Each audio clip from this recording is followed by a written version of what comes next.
Hello दोस्तों, कैसे हैं आप सब।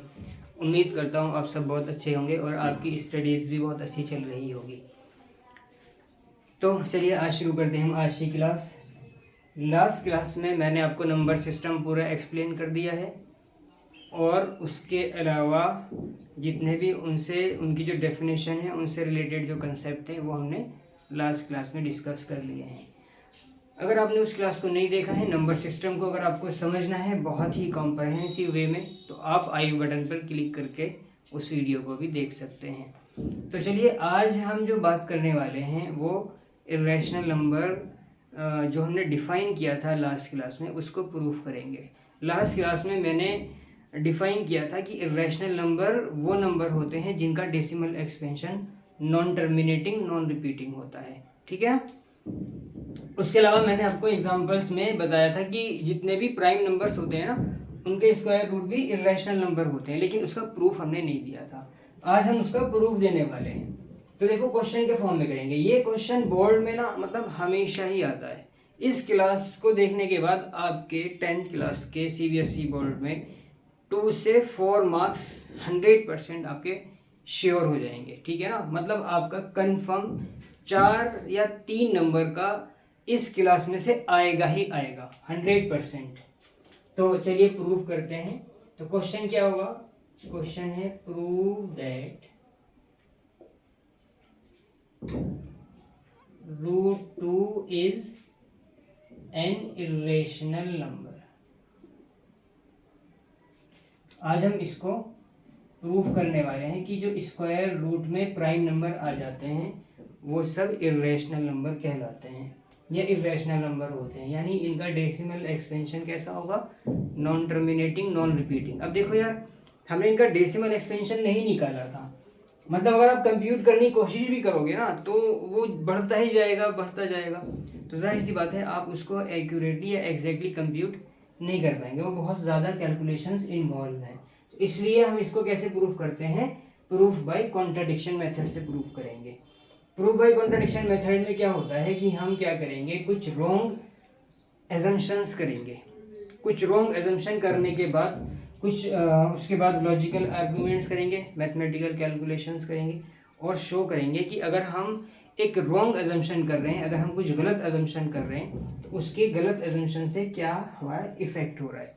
ठीक है। और ये जो कुछ कॉन्ट्राडिक्शन आ रहा है स्टेटमेंट्स में, वो कंट्राडिक्शन सिर्फ इसलिए है क्योंकि हमने एजम्पशन ही गलत कर रखा है। ठीक है ना, हमने अगर इसको रैशनल मान रखा है तो उसके रैशनल मानने की वजह से क्या हो रहा है, एक कॉन्ट्राडिक्शन आ रहा है। तो चलिए देखते हैं।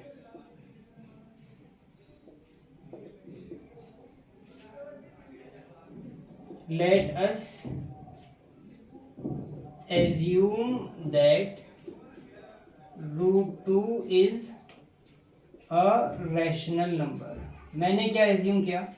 मैंने एज्यूम किया कि ये √2 एक रैशनल नंबर है। अब रैशनल नंबर होने की वजह से क्या होगा? Then it can be expressed in form of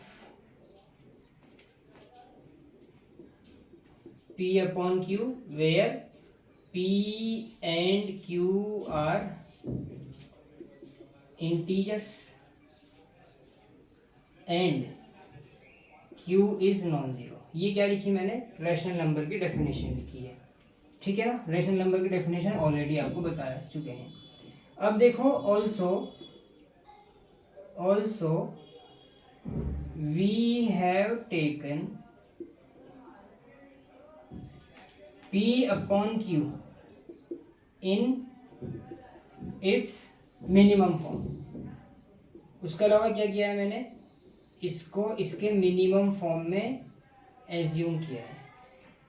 इसका इस बात का क्या मतलब हुआ? इस बात का मतलब ये हुआ कि अगर हमारे पास कोई रैशनल नंबर है तो हम उसको ना उसके मिनिमम फॉर्म में ही एज्यूम कर रहे हैं।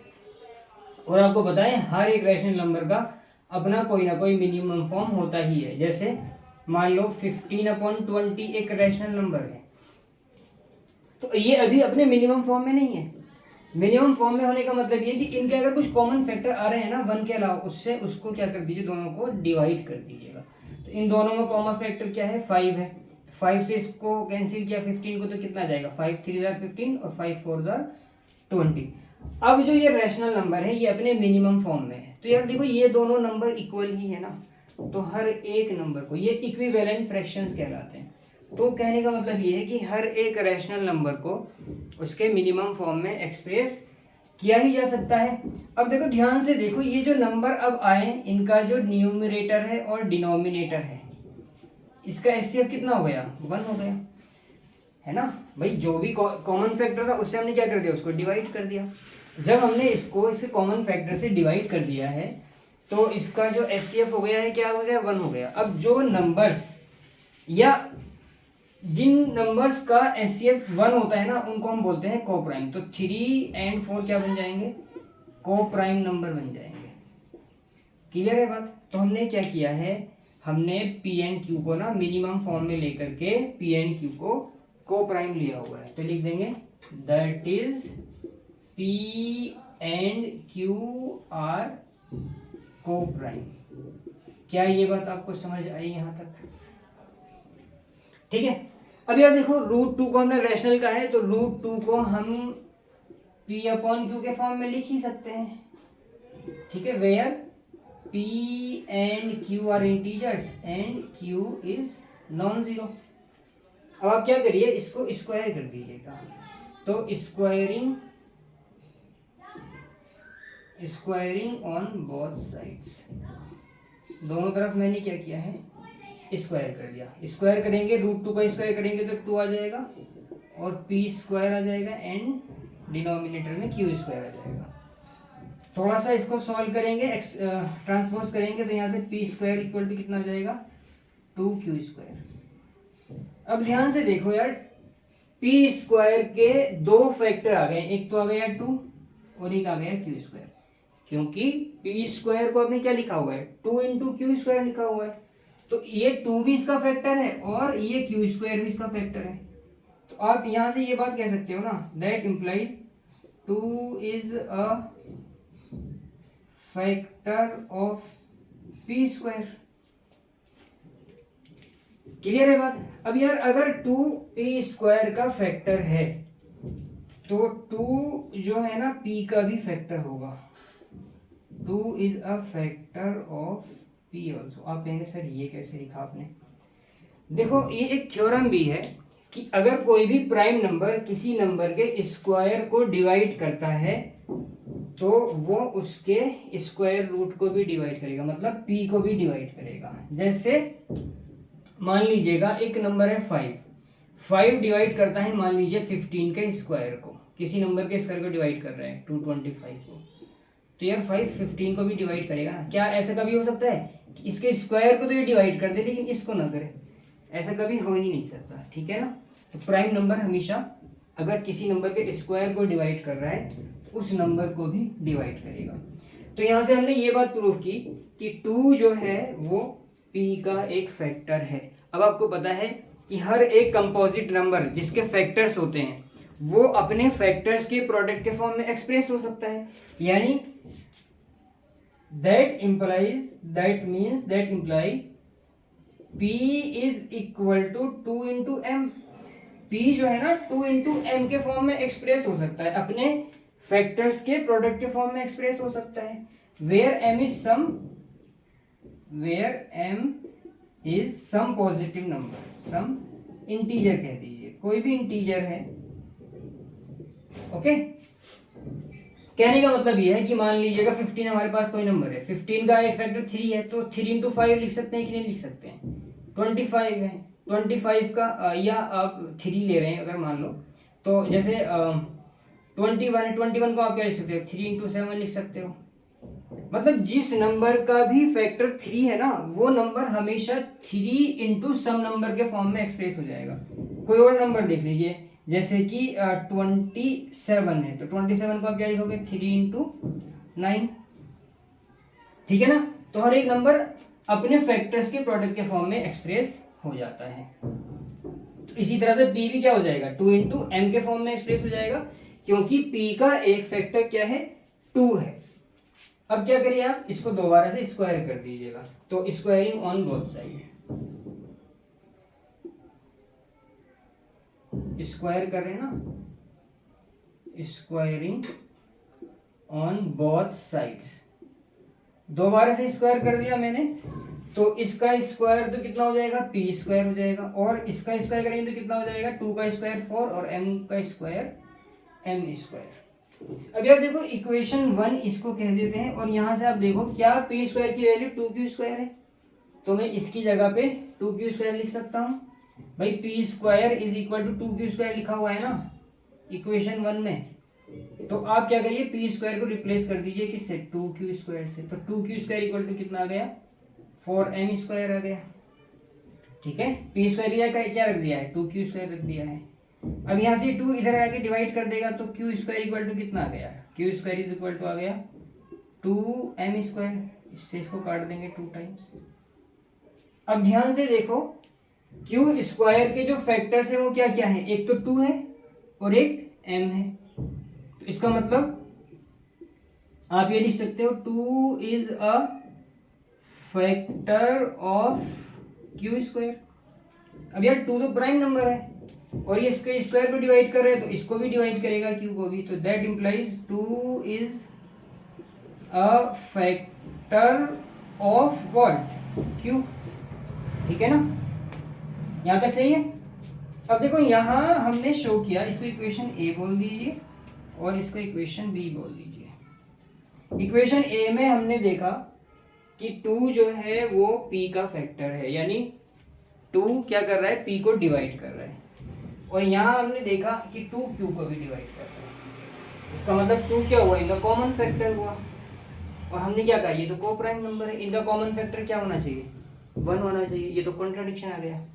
अब ये कॉन्ट्राडिक्शन कैसे आया, ये कॉन्ट्राडिक्शन इसलिए आया क्योंकि हमारा एजम्पशन ही गलत है, जो हमने फर्स्ट लाइन लिखी है ना उस एजम्पशन के गलत होने की वजह से ये एक कॉन्ट्राडिक्शन आ रहा है। तो लिखेंगे from equation a and equation b क्या देखा हमने, 2 is a factor of p and q। ठीक है, 2 is a factor of p as well as q which is contradiction. ये तो यार कॉन्ट्राडिक्शन आ गया ना, विच इज कॉन्ट्राडिक्शन। कॉन्ट्राडिक्शन का मतलब क्या होता है भाई, कॉन्ट्राडिक्शन एक इंग्लिश वर्ड है जिसका मतलब होता है एक विरोधाभास होना, हिंदी में विरोधाभास कहेंगे इसको, मतलब पहले कुछ कहा बाद में कुछ और निकल के आ रहा है, तो कॉन्ट्राडिक्ट हो रहा है ना, कॉन्ट्राडिक्ट हो रहा है, एक स्टेटमेंट दूसरे को क्या कर रहा है, गलत प्रूफ कर रहा है, कॉन्ट्राडिक्ट कर रहे हैं एक दूसरे से। तो p and q which is contradiction, p and q 2 is the common factor of p and q, मतलब ये कोप्राइम नंबर नहीं है, लेकिन यहाँ हमने इनको कोप्राइम एज्यूम किया हुआ है, मतलब मिनिमम फॉर्म में लिया है तो कोप्राइम है ही, तो विच इज कॉन्ट्राडिक्शन। अब ये कॉन्ट्राडिक्शन क्यों आया, this contradiction occurs due to our wrong assumption, due to our wrong assumption। ठीक है भाई, due to our wrong assumption। क्या assumption था हमारा wrong, हमने क्या कर लिया था, रैशनल नंबर, ठीक है, रैशनल नंबर मान लिया था, due to our wrong assumption। अब अगर हमारा ये कॉन्ट्राडिक्शन रॉन्ग एजम्पशन की वजह से है, तो इसका मतलब क्या है, इस एजम्पशन को सही करना पड़ेगा। सही एजम्पशन क्या हो जाएगा, इसका अपोजिट हो जाएगा, क्योंकि √2 को रैशनल माना तो ये आ गया, तो आप क्या कर सकते हो, hence √2 is an irrational number. Clear है बात, डायरेक्टली हम क्या कर सकते हैं, अपने एजम्पशन को सही कर सकते हैं। अच्छा यहाँ पे ना आप चाहो तो इसकी 2 is a factor of p and q which is contradiction, contradiction का रीजन भी लिख लो, यहाँ पे लिख लो ये कॉन्ट्राडिक्शन क्यों आया, वैसे मैंने आपको बता दिया था, लिख लो यहाँ पे एज, इसका रीजन क्या है, as p and q are coprime, ठीक है, as p and q are coprime. अब लिख लीजिएगा यहाँ पे, दिस कॉन्ट्राडिक्शन अकर्स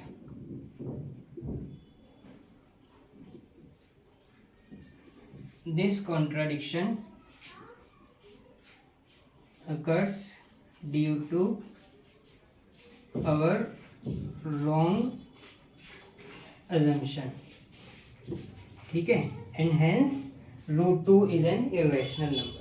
तो इस तरह से आप इस क्वेश्चन को प्रूव करते हैं, यानी हर एक प्राइम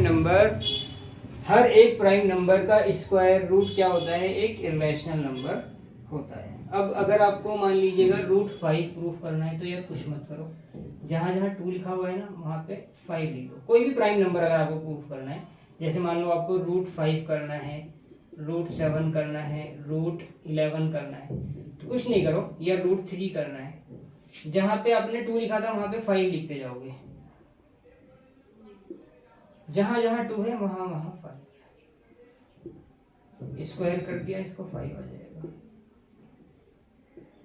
5 आ गया, यहाँ भी 5 आ गया, यहाँ भी 5 आ गया, यहाँ भी 5 आ गया, ठीक है।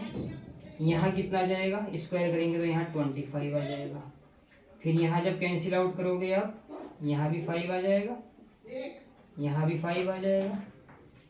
जब यहाँ कैंसिल करोगे तो यहाँ भी कितना आ जाएगा, 5 आ जाएगा, यहाँ 25 आ जाएगा, फिर यहाँ 5, फिर यहाँ पर 5, और लास्ट में यहाँ पे 5।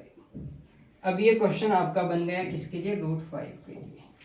अगर आपको स्क्रीनशॉट लेना है तो आप इसका स्क्रीनशॉट ले लीजिए, मैं सामने से हट जाता हूँ। ओके, चलिए आगे बढ़ जाते हैं। अब अगर देखो आपको 5 के लिए क्या आपने क्या किया, 5 से कर दिया। 7 का करना है तो जहाँ जहाँ 5 है वहाँ वहाँ 7 कर देना। क्लियर है बात? उम्मीद करता हूँ आपको ये प्रूफ पूरा समझ आ गया होगा। आप इसको चाहें तो इसका स्क्रीनशॉट ले लीजिए, फिर हम आगे बात करते हैं।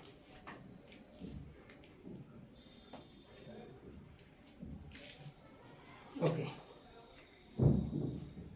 अब देखो दूसरा क्वेश्चन जो इसमें बनता है वो बनता है रैशनल और इर्रेशनल को मिला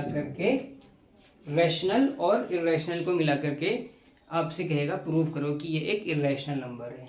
क्या मतलब, वो एक क्वेश्चन लेते हैं, prove that 7 - 3√2 is an irrational number.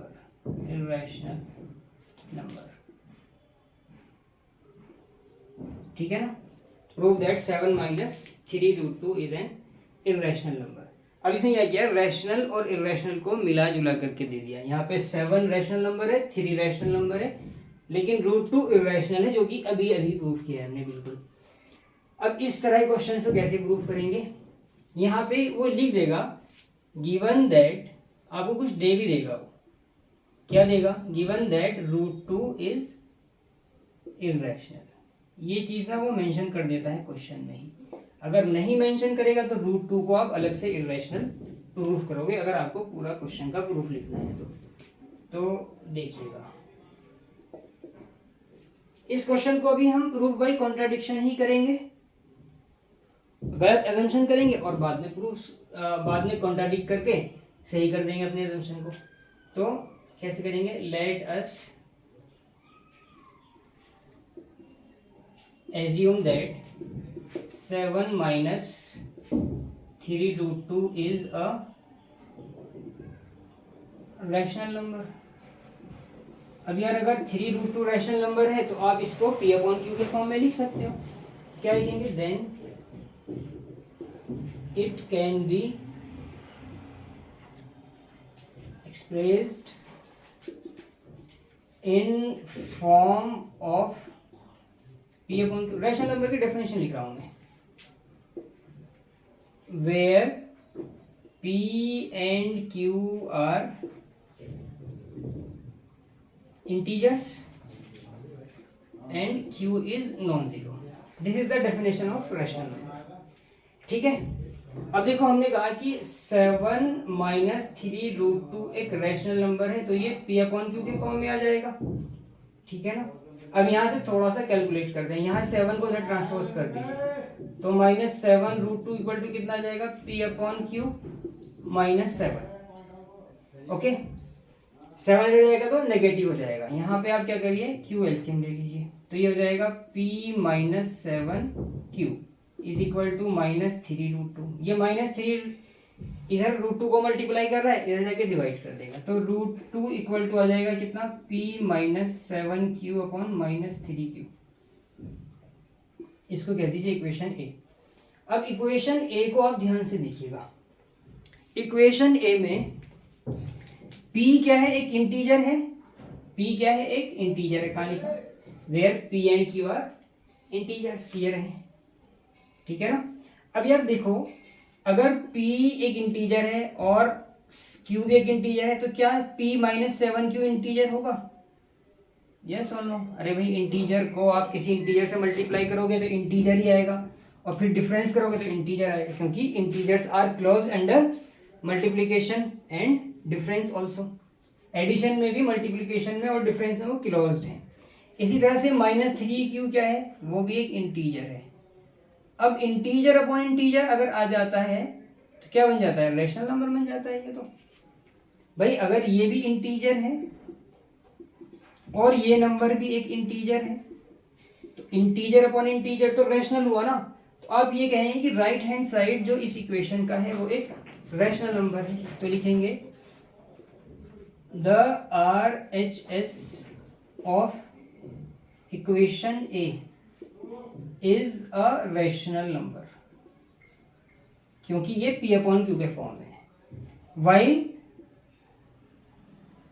On the other hand, while LHS is an irrational number। भाई √2 को तो इरेशनल कहा है ना, देखो हमने प्रूफ भी कर दिया है, √2 इज एन इरेशनल नंबर। ऐसा कभी नहीं होगा कि कोई रैशनल नंबर किसी इरेशनल के इक्वल हो जाए। तो ये क्या हो गया, एक कॉन्ट्राडिक्शन हो गया। तो यहाँ लिख दीजिए which is contradiction as a rational number, as a rational number cannot be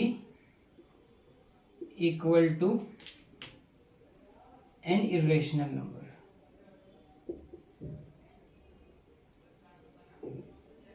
ठीक है ना, cannot be is equal to an irrational number. अब ये कॉन्ट्राडिक्शन आया क्यों, ऐसा क्यों हुआ कि रैशनल इरेशनल के इक्वल होने लग गया, क्योंकि एजम्पशन ही गलत है। √2 को रैशनल माना था ना, इस पूरे नंबर को रैशनल माना था ना, ये एजम्पशन ही गलत है।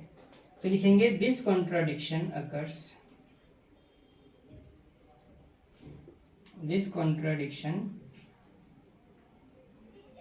occurs due to our wrong assumption। ठीक है, due to our wrong assumption and hence सही assumption क्या हो जाएगा, सही बात क्या हो जाएगी, सही बात ये हो जाएगी कि 7 - 3√2 इज एन इरेशनल नंबर। ठीक है, 7√2 इज एन इरेशनल नंबर। इस तरह से आप इसको इरेशनल शो करेंगे। अब देखो यहाँ पे कुछ भी आ जाए, 7 - 3√2 था, यहाँ पे अगर मान लीजिए मैं लिख दिया 5 + 8√7, तब भी आप इसी तरह से बिल्कुल प्रोसीड करोगे सिमिलर फैशन में। मान लीजिए यहाँ पे आ गया 9 - 7√3, तब भी आप ऐसे ही करोगे। बस ये आपको गिवन होना चाहिए कि √2 एक इरेशनल नंबर है। अगर क्वेश्चन में ये चीज मेंशन नहीं है तो आप क्या करोगे, इस पूरे प्रूफ को लिखने के बाद √2 को इरेशनल शो करोगे, जो मैंने प्रीवियसली शो करवाया है ना, प्रीवियस जो प्रूफ है, आप वो पूरा प्रूफ लिख दीजिए, आपका पूरा क्वेश्चन प्रूफ हो जाएगा। लेकिन अगर यही क्वेश्चन 2 मार्क्स में है या 3 मार्क्स में है तो इतना प्रूफ भी एनफ है, इससे ज़्यादा लिखने की आपको ज़रूरत नहीं है। बट अगर 4 मार्क्स में है और उसने यहाँ पे मेंशन भी नहीं कर रखा है तो फिर आपको √2 को इरेशनल अलग से शो करना पड़ेगा, तभी आपका ये पूरा क्वेश्चन प्रूफ हो पाएगा। उम्मीद करता हूँ आपको ये प्रूफ बहुत अच्छे लगे होंगे, और मैंने आपको बिल्कुल डिटेल में, बहुत डिटेल में जाके मैंने समझा दिया है। किसी को अगर जल्दी है, जल्दी देखनी है, तो आप इसको स्पीड बढ़ा करके 1.5x या 2x करके वीडियो को देख सकते हो, क्योंकि YouTube में हमें ये ऑप्शन मिलता है।